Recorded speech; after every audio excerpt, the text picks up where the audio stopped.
వినడం స్టార్ట్ చేస్తే అసలు మనకి ఆధ్యాత్మిక ప్రపంచం అంటే ఏంటిది? అసలెలా ఉంటుంది? ఆహ్, అంటే ఫస్ట్ ఒక కాన్షియస్‌నెస్ అనేది ఒస్తది సార్. అసలు మనం దేనికోసం పరిగెడుతున్నాము? అసలు దేని గురించి తెలుసుకోవాలి? మనం అసలు అంటే దేని గురించి తెలుసుకుంటున్నాము? దేని గురించి ఆలోచిస్తున్నాము? మన చుట్టుపక్కల అసలు ఏం జరుగుతుంది? మనం దేనికోసం ట్రై చేయాలి? అనేది ఫస్ట్ థింగ్ మనకొస్తది సార్. హ్మ్. ఫస్ట్ అది నేర్చుకుంటాము. ఆ తర్వాత అసలు మనకు ప్రెజెంట్‌లో ఎలా ఎలా ఉండాలి?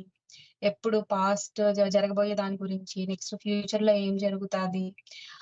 అంటే వన్స్ మనం అంటే తెలుసుకోవాలని ట్రై చేస్తూ ఉంటే, ఈ స్పిరిచువాలిటీలోకి ఎంటర్ అవుతే మాత్రం చాలా చాలా ఉంటది సార్ తెలుసుకునేది.